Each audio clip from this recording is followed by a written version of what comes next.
না ঘোষণা আমার ছেলে দুর্বল, সে পড়া পারে না, স্যারেরা যথেষ্ট ম্যাডামের স্যার চেষ্টা করে। এখন যদি আমার ছেলে না পারে, আমি তো স্যার ম্যাডামের উপর লাভ করে কোনো লাভ নেই। আমার ছেলে দুর্বল, আমি তাদের কি করবো?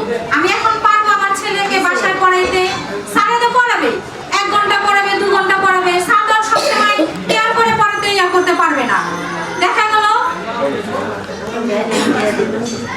আমার ছেলে তারপরও এই হিসাব করে আজকে প্রায় যেটা আমি ভর্তি হয়েছে 2-এ, এখন পড়ে ক্লাস 5-এ।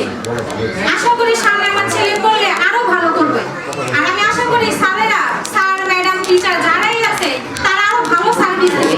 আমি যেখানে আসছিলাম স্যারদের থেকে একটু ডাউন ছিল, এই হিসাবে এখন অনেক উন্নতি হয়েছে। ভালো টিচার আসছে, হুজুর আছে, বুয়া খালা আছে, ম্যাডামরা আছে। আমি ইনশাআল্লাহ দোয়া করি স্যার আর আগে যাক, আরো উন্নতি করুক। আমরা যদি স্যারের পাশে থাকি, সামনে স্যার আরো উন্নতি করবে। যদি আমরা পাশে না থাকি, তা স্যার কিভাবে করবে? আমরা যদি তাকে ছেড়ে চলে যাই, তার পাশে আমরা না দাঁড়াই, তাই কিছুই সে করতে পারবে না। তাই দোয়া করি সবার আপুদের জন্য, আমি ভাইয়াদের আপুদের বলি আমরা স্যারের পাশে থাকি, স্যারকে আমরা আগিয়ে নিয়ে যাই। আমরা কেউ জানি স্যারকে ছেড়ে চলে না যাই,